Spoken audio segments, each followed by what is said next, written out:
तो हमारी इस कहानी की शुरुआत काफी ज्यादा भूतिया तरीके से होती है, जहाँ पर हमें अलग अलग जगह पर बुद्धा के स्टैचूज को दिखाया जाता है, लेकिन वहीं पर कोई इन सारे स्टैचूज को एक एक करके तोड़ रहा होता है और उसके पास एक डॉल होती है जिसके अंदर उसने एक आत्मा को कैद किया होता है और ये डॉल बार बार फड़फड़ा रही होती है। और फिर हमें दिखाया जाता है कि ये एक छोटी सी लड़की है जिसकी आंखों की पुतलियों के अंदर खोपड़ी जैसा कुछ निशान बना हुआ होता है। और फिर वह लड़की कहती है कि तुम चाहे बाथरूम के अंदर भी छुपे क्यों ना हो, मैं तुम्हें ढूंढ ही लूंगी। और फिर हमें दिखाया जाता है कि जापान की एक यूनिवर्सिटी में एक लड़का एडमिशन लेता है जिसका नाम होता है केइटारो। और ये लड़का पढ़ने में काफी ज्यादा तेज होता है। यूनिवर्सिटी के एंट्रेंस एग्जाम में भी इसके सबसे ज्यादा मार्क्स आए होते हैं, इसलिए इसे स्पीच देने के लिए भी कहा जाता है। सेरेमनी के बाद केइटारो की एक फ्रेंड जिसका नाम आइको होता है वो उसके साथ सेल्फी लेती है, लेकिन तभी एक आत्मा उन दोनों की सेल्फी को खराब कर देती है, जिसे देखकर केइटारो काफी ज्यादा निराश हो जाता है और वो कहता है कि मैंने इस सेल्फी को भी कर्ज दे दिया, मुझे फोटो खिंचवानी ही नहीं चाहिए थी। जिस पर आइको कहती है कि ये मेरी ही गलती है कि मैंने तुम्हें फोटो खिंचवाने के लिए कहा। और फिर केइटारो बताता है कि जो भी मेरे साथ फोटो खिंचवाता है उसके साथ ऐसा ही होता है, तो इसमें तुम्हारी कोई भी गलती नहीं है। और फिर हमें बताया जाता है कि आत्मा केइटारो की तरफ खुद खींची चली आती है, इसलिए केइटारो अपने एक हाथ में एक ग्लव पहनता है। जब केइटारो हाई स्कूल में था तो एक बुरी आत्मा ने उसे कर्ज दे दिया था, जिसके बाद उसकी फ्रेंड भी कर्ज के अंदर फंस गई थी और इसीलिए केइटारो 2 सालों तक अपने रूम से बाहर नहीं निकलता। उसे इस बात का डर लगने लगता है कि कहीं उसकी वजह से किसी और को भी कर्ज ना हो जाए। और फिर हमें बताया जाता है कि केइटारो अपनी फ्रेंड और फैमिली की हेल्प से दोबारा नॉर्मल जिंदगी जीना शुरू कर देता है। और फिर हमें दिखाया जाता है कि केइटारो और आइको में थोड़ी बहुत बात होती है, उसके बाद आइको वहाँ से चली जाती है। अगले ही सीन में केइटारो एक प्राइवेट कोचिंग सेंटर में चला जाता है। वहाँ जाकर वो बहुत ज्यादा नर्वस होता है क्योंकि उसने बहुत लंबे समय तक लोगों से बात नहीं की थी। और तभी वहाँ पर एक आदमी आता है जो कि केइटारो से कहता है कि तुम्हें एक लड़की को कोचिंग देनी है जिसका नाम यायोई है और ये पढ़ने में काफी ज्यादा तेज है और 3rd क्लास में है और इसे हम आगे चलकर यायो कहने वाले हैं। अगले सीन में हमें एक लड़की को दिखाया जाता है जो कि मोमबत्ती लेकर अपने कमरे में चल रही होती है। उसके सामने काफी सारी डॉल्स होती हैं और इन सारी डॉल्स की आंखें चमक रही होती हैं और वो लड़की बार बार यही कहती है बाहर आओ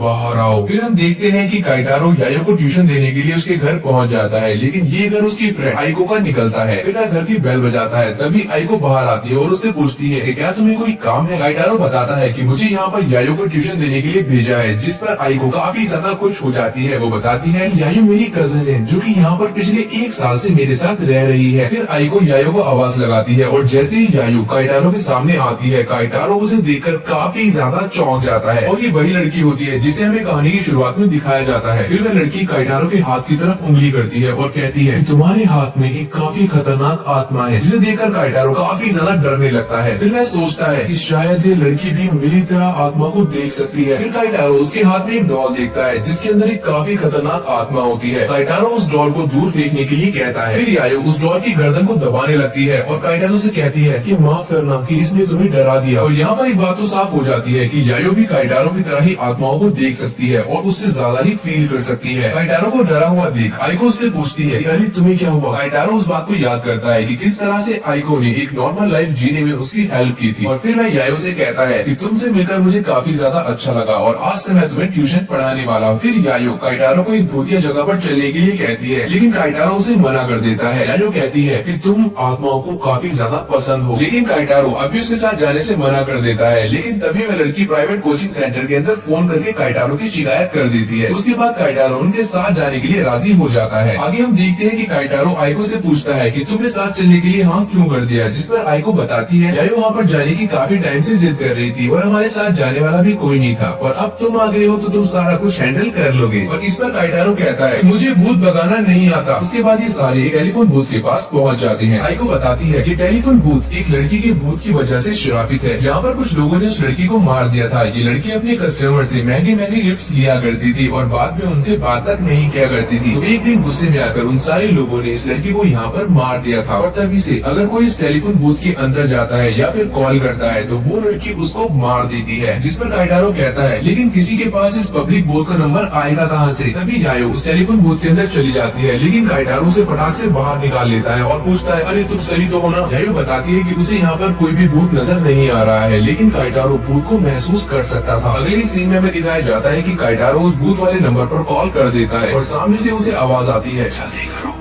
जल्दी करो, जो कि काइटारो से हेल्प मांग रही होती है। और तभी अचानक भूत के कांच पर खून के निशान बनने शुरू हो जाते हैं, जिसको देखकर सारे लोग काफी ज्यादा डरने लग जाते हैं। तभी यायो अपनी एक डॉल को निकालकर टेलीफोन बूथ के अंदर फेंक देती है और उसका दरवाजा बंद कर देती है। फिर हम देखते हैं कि भूत उस डॉल को बुरी तरीके से फाड़ देता है और पूरे बूथ के अंदर खून ही खून हो जाता है। ये सब देखकर काइटारो और आइको काफी ज्यादा डर जाते हैं और वहाँ से पतली गली पकड़कर निकलने लगते हैं। जाते टाइम यायो अपनी डॉल को देखते हुए कहती है कि उसने किसी और को मार डाला। घर जाकर काइटारो आइको पर काफी ज्यादा चिल्लाता है। वो कहता है कि तुम इस बात का ध्यान रखना चाहिए कि तुम्हारे घर वाले क्या सोचेंगे। और फिर काइटारो और यायो पढ़ने बैठ जाते हैं। काइटारो देखता है कि यायो पढ़ने में काफी ज्यादा तेज है। फिर वह यायो से पूछता है, क्या तुम सच में आत्माओं को देख सकती हो? यायो बताती है कि मैं उन्हें पकड़ भी सकती हूँ। पढ़ाई के बाद में काइटारो और आइको आपस में बात कर रहे होते हैं। आइको बताती है कि 1 साल पहले मेरी कजन की फैमिली की डेथ हो गई थी और तभी से ये मेरे साथ रह रही है और इसे भूतिया जगह जाना इसलिए पसंद है कि शायद ये अपनी मम्मी को वहाँ पर ढूंढ पाए। और फिर हमें यायो का पास दिखाया जाता है, जिसमें हमें पता लगता है कि बचपन से ही यायो की आंख में ये खोपड़ी वाली पुतलियाँ थी, जिन्हें वो स्विच कर इंसानों और आत्माओं दोनों को देख सकती थी। एक दिन एक भूत की वजह से यायो और उसकी फैमिली का कार एक्सीडेंट हो जाता है, जिसमें उसके माता पिता दोनों मर जाते हैं, लेकिन यायो इसमें बच जाती है। लेकिन एक्सीडेंट होने के बाद यायो का IQ काफी ज्यादा बढ़ जाता है और अब वो इंसानों के साथ साथ आत्माओं को भी देख सकती थी। इसके बाद हमें दिखाया जाता है कि एक बुरी आत्मा यायो की मम्मी की आत्मा को ले जाती है और यायो अपनी पापा की आत्मा को तो देख पाती है, लेकिन उसे कहीं भी उसकी माँ की आत्मा दिखाई नहीं देती। और इसके बाद से ही यायो अपनी मम्मी की आत्मा को ढूंढने का फैसला करती है। और फिर यहाँ से हमारा सीन प्रेजेंट के अंदर आता है। काइटारो ये सारी बात सुनने के बाद ये फैसला करता है कि अब वो यायो की हेल्प करेगा और यायो भी पीछे खड़ी हुई ये सारी बात सुन रही होती है। फिर अगले ही दिन यायो और आइको दोबारा से फोन बूथ पर जाने की जिद करने लगते हैं। काइटारो ये सुनकर काफी ज्यादा डरने लगता है, लेकिन तभी यायो उसे एक बुद्धा देती है। वो कहती है कि ये तुम्हारी हेल्प करेगा। इसके बाद वो सारे उस फोन बूथ पर पहुंच जाते हैं। काइटारो यायो से कहता है कि हम सब यहाँ पर वापस क्यों आए हैं। यायो बताती है कि मुझे इस भूत को दोबारा से देखना है। और यहाँ हम देखते हैं कि वो भूत भी इन सभी को देख रहा होता है। तभी काइटारो का ग्लव्स वाला हाथ उसे भूत के अंदर खींच कर ले जाता है और उसका दरवाजा बंद हो जाता है। फिर वह भूत धीरे धीरे करके काइटारो की तरफ बढ़ता है और उसका गला दबाने लगता है। काइटारो के हाथ से बुद्धा नीचे गिर जाता है, जिसे देखकर काइटारो सोचता है, अरे यार ये बुद्धा काम कर क्यों नहीं रहा। तभी यायो कहती है कि स्टैचू अपना काम कर रहा है, मुझे एक अजीब सी एनर्जी महसूस हो रही है। लेकिन ये भूत काफी ज्यादा ताकतवर था। तभी यायो अपने पीछे से 2 हथियारों को निकालती है और फोन बूथ का दरवाजा खोलने लगती है। और फिर वह बुद्धा के स्टैचू को उठाकर जोर जोर से घुमाने लगती है और कहती है कि अगर तुम शांति से रहने की जगह पर खून खराबे को चूज कर रही हो तो तुम्हारा ताकतवर होना जरूरी है और मैं तुम्हें एक ऐसे सपने में भेज दूंगी जहाँ से तुम कभी भी वापस नहीं आ सकते। और ये कहने के बाद यायो उस बुद्धा से उस टेलीफोन बूथ को तोड़ देती है। फिर हम देखते हैं कि उस फोन में से चिल्लाने की आवाजें आने लगती हैं, लेकिन यायो उसकी वायर को भी काट देती है। फिर यायो काइटारो से कहती है कि भूत चाहे कितना भी डरावना क्यों ना हो, तुम्हें कुछ नहीं होगा क्योंकि मैं उस भूत को मार दूंगी। तो इसके बाद वे सारे दोबारा से कार के अंदर बैठ के अपने घर की तरफ जाने लगते हैं, लेकिन काइटारो को दोबारा से अपने आसपास उस भूत का एहसास होता है। तभी वह देखता है कि यायो अपने साथ उस फोन को लेकर आ गई है। अगले ही सीन में ये सारे घर पहुंच जाते हैं और खाना खा रहे होते हैं। तभी आइको काइटारो से कहती है कि मैं जानती हूँ कि तुम अपने डर को एंजॉय करती हो, लेकिन काइटारो को ये बात बिल्कुल भी समझ नहीं आती। आइको बताती है कि जब तुम भूत वाले नंबर पर कॉल कर रहे थे तुम काफी ज्यादा हंस रहे थे। काइटारो ये सुनकर काफी ज्यादा हैरान हो जाता है। काइटारो सोचता है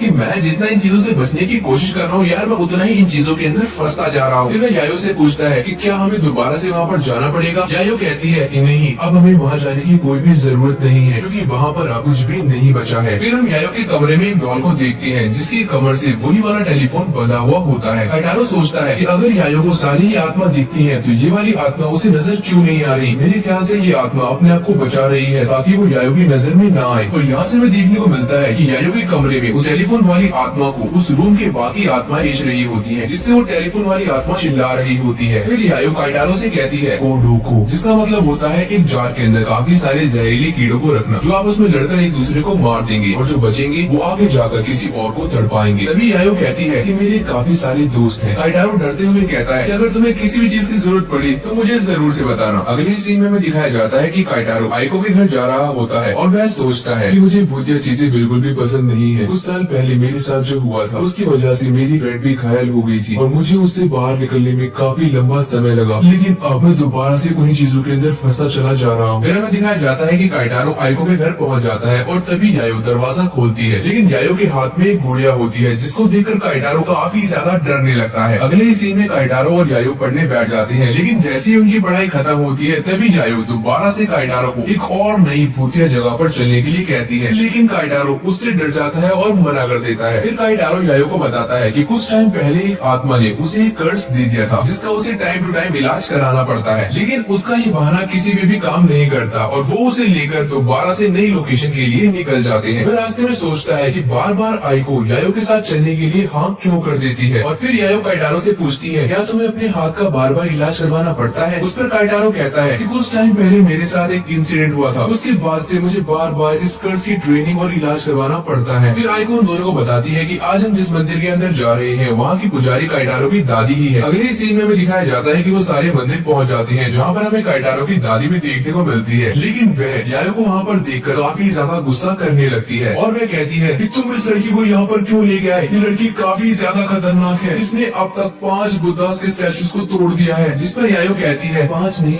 7 स्टैचूज, जिस पे काइटारो की दादी और ज्यादा गुस्सा करने लगती है और उसे यहाँ से भेजने को कहती है, लेकिन काइटारो अपनी दादी को रोक लेता है। उसकी दादी उससे पूछती है कि तुम मुझे क्यों रोक रहे हो? काइटारो कहता है कि ये लड़की मेरी स्टूडेंट है। कुछ देर के बाद काइटारो की दादी का गुस्सा खत्म हो जाता है और वह यायो को एक वार्निंग देकर छोड़ देती है और काइटारो से कहती है कि चलो मेरे साथ आओ, गर्ल्स को एक्सरसाइज कराने का टाइम हो गया है। दादी के जाने के बाद में काइटारो यायो से पूछता है, क्या तुमने सच में उन सारी मूर्तियों को तोड़ा है? जिस पर यायो कहती है कि हाँ, उन सारी मूर्तियों के अंदर बुरी आत्माएं थी, इसलिए मैंने उन्हें तोड़ दिया। अगले सीन में दिखाया जाता है कि काइटारो की दादी और एक और लड़की मिलकर काइटारो के हाथ पर जो कर्ज है उसकी एक्सरसाइज कर रही होती है और उसकी दादी उसे बताती है कि तुम्हें डेली एक्सरसाइज करनी चाहिए, अच्छा खाना खाना चाहिए, जिससे माइंड भी फ्रेश रहता है। काइटारो सोचता है कि मैं कभी भी नॉर्मल जिंदगी नहीं जी पाता अगर मेरी दादी मेरे साथ नहीं होती। मेरी दादी ने मेरी काफी ज्यादा हेल्प की है। फिर दादी एक तलवार निकालती है और यायो भी अंदर झांकने की कोशिश कर रही होती है, लेकिन आइको उसे मना कर देती है और काइटारो के हाथ की एक फोटो दिखाती है जिसके ऊपर काफी सारी व्हाइट कलर की नसें होती हैं। आइको बताती है कि जब ये नसें काफी ज्यादा बड़ी हो जाती है तो इनमें बहुत ज्यादा दर्द होता है, इसलिए काइटारो को बार बार आकर इनका इलाज करवाना पड़ता है। दादी पवित्र तलवार से काइटारो के हाथ में बनी हुई बड़ी बड़ी नसों को काट देती है, लेकिन यायो जब काइटारो के हाथ की फोटो देखती है तो वो कहती है इसमें कुछ तो गड़बड़ है। अगले सीन में हम देखते हैं कि कर्ज की एक्सरसाइज खत्म होने के बाद में काइटारो और उसकी दादी बाहर आकर बैठ जाते हैं। वो दोनों काफी ज्यादा थके हुए थे और तभी वहाँ पर आइको और यायो भी आ जाते हैं और फिर काइटारो वॉशरूम के लिए चला जाता है। उसकी कटी हुई नसों को देखकर यायो दादी से पूछती है कि क्या मैं इन्हें ले सकती हूँ? दादी कहती है कि हाँ ले लो, तुम्हें वैसे भी भूतिया चीजें काफी ज्यादा पसंद है। दादी उन दोनों को मंदिर की एक कहानी सुनाती है। वह बताती है कि इस मंदिर के अंदर सभी लोग अपने भूतिया डॉल्स को देने के लिए आते हैं और इस मंदिर के बेसमेंट में काफी सारी भूतिया डॉल्स हैं और वहाँ पर किसी को भी जाने के लिए मनाही है और वहाँ पर मैं भी नहीं जा सकती। अगले सीन में हम देखते हैं कि काइटारो को रास्ते में एक डॉल मिलती है, लेकिन जैसे ही वह डॉल को उठाता है उसे न जाने क्या होने लगता है। फिर वह सोचता है कि शायद उसकी दादी ने गलती से ये डॉल यहाँ पर छोड़ दी होगी और उसे ये डॉल मंदिर के बेसमेंट में रख देनी चाहिए, इसलिए वो डॉल को लेकर मंदिर के बेसमेंट की तरफ जाने लगता है। और फिर दादी बताती है कि जो भी उस बेसमेंट में जाता है वहाँ पर रखी हुई सारी डॉल्स उस आदमी के शरीर में घुस जाती है और उस पर अपना कब्जा कर लेती है। और ये सुनकर आइको और यायो दोनों काफी ज्यादा डरने लगती है। फिर हम देखते हैं कि काइटारो के हाथ में एक डॉल होती है जिसने रेड कलर की ड्रेस पहनी होती है और उसके बाल भी काफी ज्यादा लंबे होते हैं। और फिर हमें दिखाया जाता है कि यायो दादी से पूछती है ये डॉल्स कैसी होती है? दादी बताती है ये जापानीज डॉल्स होती है जिनकी लंबे लंबे बाल होते हैं और इनमें सबसे खतरनाक डॉल वो है जिसने रेड कलर की ड्रेस पहनी होती है। ये सारी बात सुनने के बाद यायो दादी से कहती है मुझे जल्दी से बेसमेंट में जाना पड़ेगा, लेकिन दादी उस पर गुस्सा करने लगती है। यायो बताती है कि काइटारो काफी ज्यादा थका हुआ था, इसलिए उस डॉल ने काइटारो पर अपना कब्जा कर लिया है, इसलिए उसकी हेल्प करने के लिए मुझे वहाँ पर जाना ही पड़ेगा। अगले सीन में हम देखते हैं कि काइटारो उस डॉल के साथ मंदिर के बेसमेंट में बैठा हुआ होता है और उसके चारों तरफ बहुत सारी डॉल्स होती है जिनकी आंखें लाल कलर की होती है। और तभी हम देखते हैं कि जो डॉल काइटारो के पास होती है उसके बाल काइटारो के मुंह में घुस रहे होते हैं और तभी अचानक उसे होश आ जाता है और वो उन बालों को बाहर निकालने की बहुत कोशिश करने लगता है और धीरे धीरे वह डॉल काइटारो पर हावी हो रही होती है और उसे अपनी दादी की बात याद आती है जो उसे मंदिर के बेसमेंट में जाने से मना कर रही थी। तभी धीरे धीरे काइटारो की आंखें बंद होने लग जाती है और वह बेहोश हो जाता है। तभी वहाँ पर यायो आ जाती है। वह पवित्र तलवार से सबसे पहले उस डॉल के बालों को काट देती है और उससे कहती है कि तुम्हें ये परमिशन किसने दी कि तुम इंसानों पर कब्जा करो? ये बोलने के बाद ही यायो उस डॉल का सर भी काट देती है। फिर वह बाकी डॉल से भी कहती है अगर तुमने भी इंसानों पर कब्जा करने की कोशिश की तो मैं तुम्हारा भी सर उड़ा दूंगी। ये सुनने के बाद सारी डॉल्स यायो से डर जाती हैं और उनकी आंखें जो पहले चमक रही थी वो भी अब नॉर्मल हो जाती हैं। उसके बाद दादी और आइको भी वहाँ पर पहुँच जाते हैं और फिर यायो काइटारो के मुंह से उस डॉल के बालों को बाहर निकाल लेती है और उसे बचा लेती है। काइटारो सोचता है कि इस बार तो मैं अपनी गलती की वजह से यहाँ पर फंस गया, लेकिन यायो ने अपनी जान पर खेलकर मुझे बचा लिया। अगली सीन में हम देखते हैं कि वह सारे गाड़ी में बैठकर घर जाने लगते हैं। तभी काइटारो की दादी उन सबसे कहती है कि तुम सब ध्यान से जाना और काइटारो उनसे कहता है कि पहले मैं आपसे ये बात नहीं कह पाया, लेकिन अब जरूर से कहूंगा कि यायो एक काफी अच्छी लड़की है और मैं उसका ख्याल भी रखना चाहता हूँ। फिर दादी कहती है कि यायो ने जो बुद्धा की मूर्तियाँ तोड़ी है वो उसे परेशान जरूर से करेंगी। इससे बचने के लिए तुम जाते वक्त रास्ते में से एक तोहफा ले लेना और उनकी प्रार्थना जरूर से करना। तुम्हारे पास जो शक्तियाँ हैं वो बुरी नहीं है, उनका इस्तेमाल करके तुम अपने आप को और अपनी फैमिली को आत्माओं से बचा सकते हो। अगर तुम्हारे ऊपर कोई मुसीबत आती भी है, तुम्हारी हेल्प करने के लिए मैं तुम्हारे साथ ही खड़ी हूँ। इसके बाद वे सारे अपने घर के लिए निकल जाते हैं। रास्ते में काइटारो यायो को छोटे छोटे बुद्धा के स्टैचू भी लेकर देता है, जिसको देखकर यायो काफी ज्यादा खुश होती है और वह काइटारो से कहती है कि इसके बदले में मैं तुम्हें अपने रूम में ले जाकर अपने डॉल्स का कलेक्शन भी दिखाऊंगी। और ये सुनकर अपना काइटारो एक भीगी बिल्ली की तरह बैठ जाता है। अगली सीन में वे सारे घर पहुँच जाते हैं और यायो काइटारो को लेकर अपने रूम में जाने लगती है। और जैसे ही वह अपने रूम का दरवाजा खोलती है तो वहाँ रखी हुई सारी डॉल्स डरने लगती है और ये सब देखकर काइटारो काफी ज्यादा डरने लगता है और वह सोचता है कि ये सारा कुछ बहुत टाइम से यहीं पर था, लेकिन मुझे कुछ भी महसूस नहीं हुआ। और फिर काइटारो डरते हुए यायो से पूछता है कि क्या मैं जो सोच रहा हूँ वो बिल्कुल सच है। उस पर यायो कहती है कि हाँ, तुम बिल्कुल सही सोच रही हो, ये सारी की सारी बुरी आत्माएं हैं जिनको मैंने कैद करके रखा हुआ है। फिर यायो अपने साथ जो डॉल लेकर आती है उसे भी सामने रख देती है। काइटारो देखता है कि ये वही डॉल है जिसने उसे अपने कब्जे में किया था और उसने काइटारो की नसों का इस्तेमाल करके इस डॉल की गर्दन को दोबारा से जोड़ दिया है। काइटारो डरते हुए यायो से पूछता है कि क्या तुमने दादी से इस बात की परमिशन ली थी। यायो बताती है कि मैंने दादी से परमिशन नहीं ली क्योंकि दादी थकी हुई थी, लेकिन मैं बाद में उनसे परमिशन ले लूंगी। यायो जैसे ही उस डॉल को छूती है उस डॉल की आंखों में से खून निकलना शुरू हो जाता है, जिसको देखकर काइटारो काफी ज्यादा घबरा जाता है और सोचता है मैंने सोचा था कि मैं यायो का ख्याल रखूंगा, लेकिन जैसे जैसे मैं इसके करीब जाता जा रहा हूँ मैं नॉर्मल दुनिया से उतना ही दूर हो रहा हूँ और ये मेरे लिए काफी ज्यादा मुश्किल है। और तभी आइको पीछे से आकर काइटारो के कंधे पर हाथ रख देती है। काइटारो चौंक कर उससे कहता है कि मुझे यहाँ से दूर लेके चलो, इस कमरे में कभी भी कुछ भी हो सकता है। लेकिन आइको उसे समझाते हुए कहती है तुम घबराओ मत, यहाँ पर ऐसा कुछ भी नहीं होने वाला, ये सिर्फ एक डॉल का कलेक्शन है। और ये सुनकर काइटारो सोचता है कि आइको आत्माओं को नहीं देख सकती, इसलिए शायद किसी ये सिर्फ डॉल्स का कलेक्शन लग रहा है, लेकिन असली में ये तो आत्माओं का कलेक्शन है। और तभी हमें दिखाया जाता है कि यायो अपने कमरे से बाहर आती है और वह काइटारो से कहती है कि तुम घबराओ मत, मैं तुम्हें बचा लूंगी, बस इसके लिए मुझे तुम्हारा नाखून चाहिए। और ये सुनने के बाद काइटारो की और भी ज्यादा बैंड बच जाती है। अगली सीन में हमें दिखाया जाता है कि काइटारो दोबारा से यायो को ट्यूशन देने के लिए जा रहा होता है, लेकिन वह रास्ते में सोचता है कि कल रात जो हुआ उसके बाद मेरा वहाँ जाने का बिल्कुल भी मन नहीं है, लेकिन मुझे आइको की चिंता है, उसने मेरे लिए बहुत कुछ किया है। और जैसे ही काइटारो आइको के घर पहुँचता है आइको दरवाजा खोलती है और वो काफी ज्यादा खुश होती है। और फिर आइको काइटारो को दोबारा से समझाती है कि जब से यायो उसके साथ रह रही है तब से उसके साथ कुछ भी बुरा नहीं हुआ है। और तभी वहाँ पर यायो आ जाती है जो कि काइटारो के नाखून को काटने लगती है और ये देखकर काइटारो काफी ज्यादा हैरान हो जाता है और उसे ऐसा करने से मना करता है। अगली सीन में दिखाया जाता है कि काइटारो और यायो दोबारा से पढ़ाई कर रहे होते हैं, लेकिन यायो बार बार काइटारो से उसका नाखून मांगने की जिद कर रही होती है। तभी हमें दिखाया जाता है कि आइको वहाँ पर आ जाती है और वह दोबारा से काइटारो को एक और नई भूते जगह पर जाने के लिए कहती है, लेकिन काइटारो हर बार की तरह इस बार भी मना कर देता है। लेकिन आइको उसे समझाती है तो काइटारो कहता है कि मुझे भूतिया चीजें बिल्कुल भी पसंद नहीं है, मुझे बहुत डर लगता है, मैं पहले ही एक कर्ज में फंस चुका हूँ और मैं दोबारा से इन चीजों में पढ़ना नहीं चाहता। और ये सुनकर यायो कहती है कि मुझे लगता था कि तुम्हें भी भूतिया चीजें पसंद है। और फिर वह आइको को गाड़ी स्टार्ट करने के लिए कहती है और वह दोनों वहाँ से निकल जाते हैं। और रास्ते में वह दोनों काइटारो के बारे में बात कर रहे होते हैं। तभी यायो कहती है कि काइटारो के कर्ज को दूर किया जा सकता है और वह उसके लिए सामान लेने भी निकल जाते हैं। और यहाँ पर हमें एक बात समझ आती है कि ऐसा ही सेम कर्ज आइको को भी लगा हुआ था, इसलिए आइको अपने दोनों हाथों में दस्ताने पहनकर रखा करती थी। फिर हमें दिखाया जाता है कि काइटारो वहाँ से भागता हुआ एक स्टोर के पास जाता है जहाँ वो यायो को पढ़ाने के लिए भी कुछ सामान देखता है। और फिर यायो आइको को बताती है कि आज हम एक ऐसे मंदिर के अंदर जा रहे हैं जहाँ पर उन बच्चों को दफनाया जाता है जिनकी जन्म के टाइम में मृत्यु हो जाती है। और वहाँ पर काफी सारे बुद्धा के स्टैचू भी हैं जो कि माँ और बच्चे को दर्शाती हैं। वहाँ पर बच्चों की आत्माओं को भी देखा जा सकता है, लेकिन वहाँ पर एक देवी जो कि एक बुरी आत्मा के अंदर बदल गई है वो वहाँ के लोगों को परेशान कर रही है। मंदिर के रास्ते में यायो को काफी सारे भूत दिखाई देने लगते हैं और मंदिर पर पहुँचते ही आइको भी गाड़ी को रोक देती है। और फिर यायो आइको से कहती है कि तुम गाड़ी के अंदर ही इंतजार करना, अगर मैं 1 घंटे तक वापस नहीं आई तो तुम मेरी हेल्प के लिए किसी को बुला लेना। यायो अकेली ही मंदिर के अंदर चली जाती है। चारों तरफ काफी ज्यादा डरावना माहौल होता है। यायो सोचती है कि मैंने रास्ते में 5-6 आत्माएं देखी थी, लेकिन यहाँ पर मुझे सिर्फ एक ही आत्मा दिखाई दे रही है, इसका मतलब बाकी आत्माएं छुपकर बैठी हैं। और जैसे ही वह मंदिर के अंदर पहुँचती है वह देखती है कि वहाँ पर बहुत सारे बुद्धा के स्टैचूज होते हैं। वह उनके बीच से होकर आगे निकलती है और तभी यायो के सामने उस देवी की आत्मा आती है और उसके चारों तरफ काफी सारे बच्चों की आत्माएं भी होती हैं। और ये सब देखकर यायो थोड़ी बहुत डर जाती है और वह कहती है कि काइटारो तुम्हें बचाने के लिए आज मैं एक देवी का शिकार करूंगी। और फिर हम देखते हैं उस देवी का भूत यायो को पकड़ लेता है और तभी यायो के पीछे एक बुद्धा का स्टैचू आ जाता है जो कि पहले वहाँ पर नहीं था। फिर बच्चों के भूत उस स्टैचू को यायो के ऊपर गिरा देते हैं। हमें दिखाया जाता है कि आइको अब भी गाड़ी के अंदर उसका वेट कर रही होती है। अब पूरा 1 घंटा बीत चुका था, लेकिन अब भी यायो बाहर नहीं आई थी, इसलिए आइको मदद बुलाने के लिए वहाँ से निकल जाती है। और फिर हम देखते हैं कि यायो उस देवी के भूत से बचकर एक पेड़ के नीचे बैठ जाती है और वो सोचती है कि अगर मेरे पास आज मेरा हथियार नहीं होता तो आज मैं जिंदा नहीं बचती। और फिर वह अपने बैग में से पेपर डॉल्स निकालकर उन पर अपने बालों को बांध देती है। और यहाँ पर हमें बताया जाता है कि अगर हम अपने शरीर के किसी भी हिस्से को इस पेपर डॉल से बांध देते हैं तो ये पेपर डॉल हमारी डुप्लीकेट बन जाती है। और तभी अचानक वहाँ पर एक बच्चे की आत्मा आ जाती है। यायो कहती है कि मैं तुम्हारा ही इंतजार कर रही थी। और फिर हमें दिखाया जाता है कि आइको काइटारो से हेल्प लेने के लिए उसके पास आ जाती है, लेकिन काइटारो उसके साथ चलने से मना कर देता है। तभी आइको उसे बताती है कि वो तुम्हारे कर्ज को दूर करने के लिए ही वहाँ पर गई है। और ये सुनकर काइटारो उसके साथ चलने के लिए तैयार हो जाता है। अगले सीन में हमें दिखाया जाता है कि यायो देवी के भूत से बचकर भाग रही होती है, लेकिन तभी वह अचानक जमीन पर गिर जाती है। जैसे ही भूत उसके ऊपर हमला करने वाला होता है तभी वह एक पेपर डॉल निकालती है जो कि देवी के भूत को एक बच्चे की तरह लगता है। फिर यायो उसे धमकी देती है कि मैं इसे मार दूंगी। और ये सुनकर देवी का भूत थोड़ा बहुत पीछे हट जाता है। इस मौके का फायदा उठाकर यायो वहाँ से भाग जाती है। और फिर यायो अपनी पेपर डॉल की हेल्प से सारे भूतों को चकमा देकर घर के अंदर पहुँच जाती है, जहाँ पर देवी की एक काफी बड़ी मूर्ति भी रखी होती है। फिर यायो देखती है कि वहाँ पर बच्चों के भूत एक एक करके वहाँ से जा रहे हैं, जिसे देखकर यायो थोड़ी बहुत हैरान हो जाती है। फिर हमें दिखाया जाता है कि काइटारो भी उसकी हेल्प करने के लिए वहाँ पर पहुँच जाता है। उसे मंदिर के अंदर काफी ज्यादा डर लगता है, लेकिन फिर भी वह हिम्मत को जुटाकर यायो की हेल्प करने के लिए आगे दौड़ता है। फिर वह यायो को आवाज लगाता है और जैसे ही यायो उसको देखती है वह देखती है कि उसके पीछे काफी सारे भूत पड़े हुए हैं। और तभी यायो हथौड़े से उस मूर्ति की एक उंगली तोड़ देती है। फिर काइटारो यायो को अपनी गोदी में उठा लेता है और बहुत मुश्किल से वहाँ से निकलता है। फिर वह तीनों गाड़ी के अंदर बैठकर वहाँ से निकल जाते हैं। और वहाँ से निकलते समय आइको की गाड़ी पर काफी बड़ा स्क्रैच आ जाता है। इसका सारा खर्चा काइटारो को ही भरना पड़ता है। और यहाँ तक कि यायो का भी खर्चा काइटारो ही उठाता है। आगे में दिखाया जाता है कि काइटारो यायो को अपनी पीठ पर बैठाकर घर लेके जा रहा होता है और वो उसकी हेल्प करने के लिए यायो को थैंक्स भी कहता है। तभी यायो को भी अपनी फैमिली की याद आ जाती है। वह सोचती है कि अगर एक्सीडेंट के दिन मैं भी कुछ कर पाती तो आज मेरी फैमिली मेरे साथ होती, और अगर मेरे फ्रेंड्स को कुछ होगा तो मैं बिल्कुल भी बर्दाश्त नहीं करूंगी। काइटारो तुम मेरे काफी अच्छे दोस्त हो, मैं तुम्हें सब कुछ बता दूंगी, क्या तुम दोबारा मेरे कमरे में चलोगे? प्लीज मुझ पर विश्वास करो। इस बार काइटारो उसकी बात मान लेता है। फिर हमें दिखाया जाता है कि सारे घर पहुंच जाते हैं और काइटारो यायो को लेकर उसे कमरे में चला जाता है। और अब यायो बताती है अगर ह्यूमन शेप डॉल्स में अपने शरीर का कोई पार्ट डाल दो तो तुम्हारे साथ जो भी बुरा होने वाला होता है वो सारा कुछ बुरा उस डॉल के साथ होता है। और जैसे ही यायो अपने कमरे का दरवाजा खोलती है काइटारो देखता है कि अंदर कुछ डॉल्स टूटी हुई है। यायो बताती है कि इन डॉल्स के अंदर भी मैंने अपना कोई ना कोई पार्ट डाला हुआ है, जैसे बाल और नाखून। अगर मेरे साथ कुछ भी गलत होता है तो वो इन डॉल्स के साथ होता है, मेरे साथ नहीं। ये डॉल्स भी पेपर डॉल्स की तरह काम करती है, इसलिए मुझे कोई भी नुकसान नहीं होता। लेकिन अगर ये डॉल्स आपस में लड़ेगी तो इनको आपस में ही नुकसान होगा, क्योंकि इनके अंदर मेरा ही कोई ना कोई पार्ट है। और अगर कोई डॉल सुसाइड करने वाली होगी तो बाकी डॉल्स उसको रोक लेंगी, क्योंकि अगर वो ऐसा करती है तो बाकी डॉल्स को भी उसका खामियाजा भुगतना पड़ेगा। यायो बताती है कि मैंने इसी तरह से पूरी फैमिली को सिक्योर किया हुआ है। और ये सुनकर काइटारो सोचता है कि यायो ने तो काफी खतरनाक प्लान बनाया हुआ है और इसीलिए ये मेरा भी नाखून मांग रही थी। यायो कहती है कि मैं ये सारी चीजें उन्हीं को दिखाती हूँ जिन पर मुझे विश्वास होता है। फिर हमें दिखाया जाता है कि यायो मंदिर से लाई हुई उंगली को जमीन पर नीचे फेंक देती है। फिर यायो कहती है कि जो डॉल्स आज टूट गई वो आज का हमला नहीं सह पाई, इसलिए बाकी सारी डॉल्स आज गुस्से में है। फिर यायो उस उंगली की तरफ इशारा करते हुए कहती है कि आज जो कुछ भी हुआ इस उंगली ने ही किया है और इस उंगली के अंदर मेरा कोई भी पार्ट नहीं है। ये सुनकर सारी डॉल्स उस उंगली की तरफ बढ़ने लगती है, जिससे वो सारी डॉल्स उंगली वाली आत्मा पर हमला करना शुरू कर देती है। उंगली वाली आत्मा काफी तड़पने लगती है और बार बार यायो से कहती है कि मुझे बचा लो,